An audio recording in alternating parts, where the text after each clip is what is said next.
ঝিলিকের খোঁজে এবার উঠে পড়ে লাগতে হবে রে দিক। বড্ড দেরি হয়ে গেছে, বড্ড দেরি করে ফেলেছি। আমার এক পরিচিত পুলিশ অফিসারের সঙ্গে কথা বলছিলাম, তিনি ওই একই কথা বললেন, খুব বকাবকি করলেন। আমি তো তোমাকে অনেক আগেই বলেছি, তখন তো তুমি তখন আমার মাথা ঠিক ছিল না রে। ওইভাবে মেয়েটা চলে গেল, তুই ভাব। অনেকগুলো ভুল সিদ্ধান্ত নিয়েছি আমি, কিন্তু এখন কি মনে হয় জানিস, ভুলটা আমি অনেক আগেই করে ফেলেছি। ঝিলিকের সঙ্গে রাজের বিয়ের সিদ্ধান্তটাই তো ভুল, আর সেই ভুলের খেসারত এখন আমার এই মেয়েটাকে দিতে। বাবা বাবা বাবা, কাউকে বিশ্বাস করাটা ভুল নয়, বিশ্বাস ভাঙাটা ভুল। যাক, তুমি এসব আর আলোচনা করো না, ছাড়ো। তোমাকে এইগুলো নিয়ে ছুটাছুটি করতে হবে না। তুমি আমাকে বলো কার কাছে যেতে হবে, কোথায় কি করতে হবে বলো, আমি করবো। তুই পারবি বাবা? পারতে তো হবে বাবা। দিদিভাইকে খুঁজে ওকে বুঝিয়ে ফিরিয়ে আনতে হবে না? তোমার আমার আমাদের দুজনের তো কোনো দোষই নেই, কোনো দোষ নেই। তাহলে ও আমাদের ছেড়ে কেন এত সরে সরে থাকবে বলো?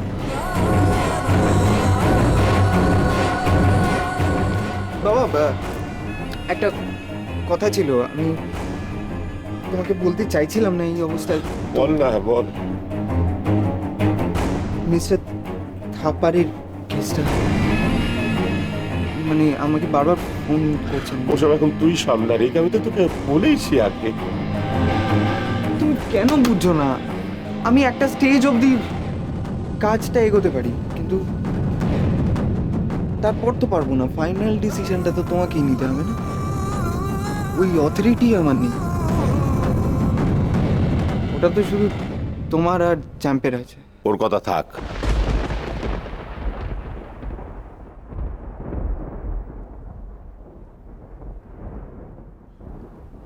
রিক, হ্যাঁ বাবা বলো।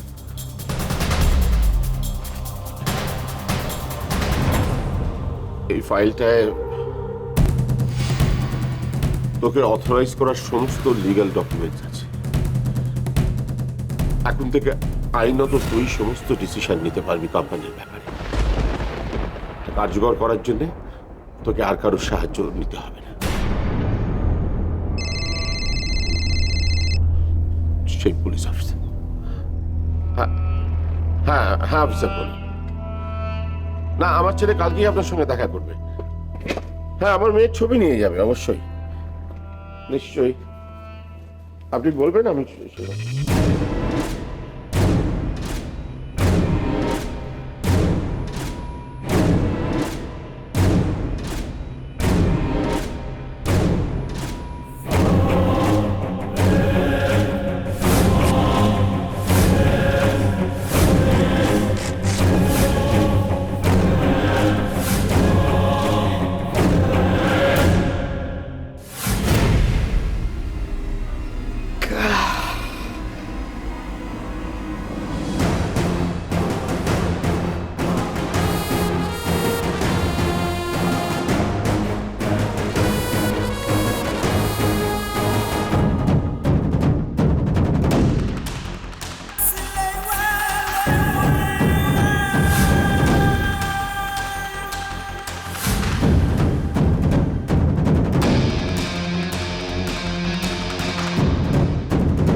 জল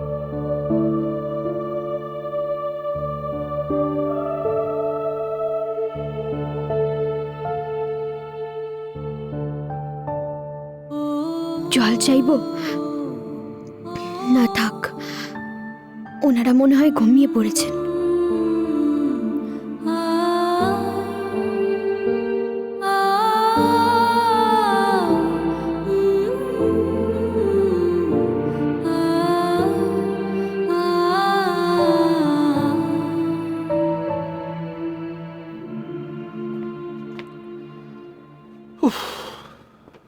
কি মুশকিলে পড়লাম বলো তো, হ্যাঁ? বাইরে ওরকম ঠান্ডার মধ্যে মেয়েটাকে বসিয়ে রাখবো, আর তারপরে তো আমরা ঘুমোতেও পারবো না। আবার ওকে যে ভেতরে নিয়ে আসবো সেটাও তো সম্ভব না। চারিদিকে যে অবস্থা, রোজ খবরের কাগজে সব বেরোচ্ছে, যা দিনকাল পড়েছে আজকাল মনও তো সায় দিচ্ছে না।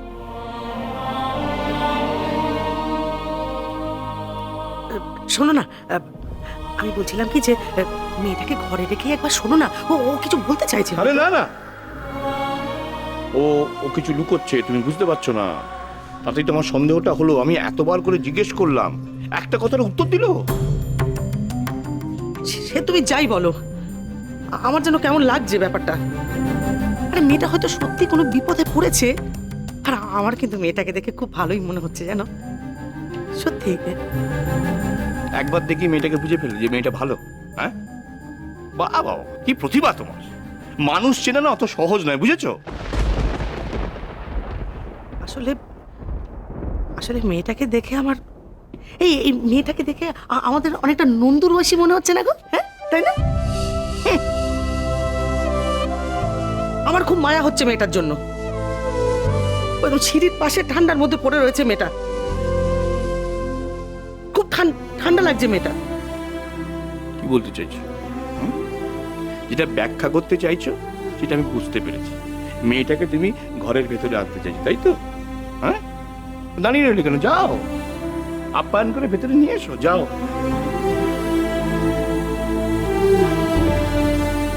যত সব।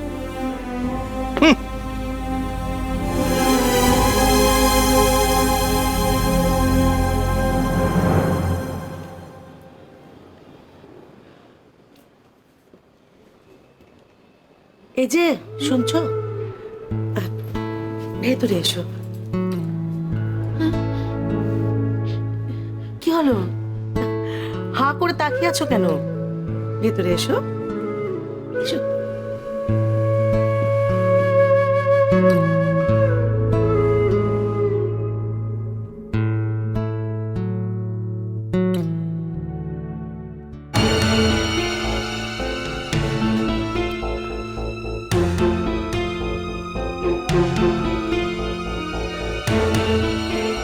অংশু আমাকে ভুল বোঝালো, অংশু আমাকে ভুল বোঝালো, আর আমি সেটাই বিশ্বাস করলাম। কি করে এত বড় ভুল করলাম আমি? কি করে?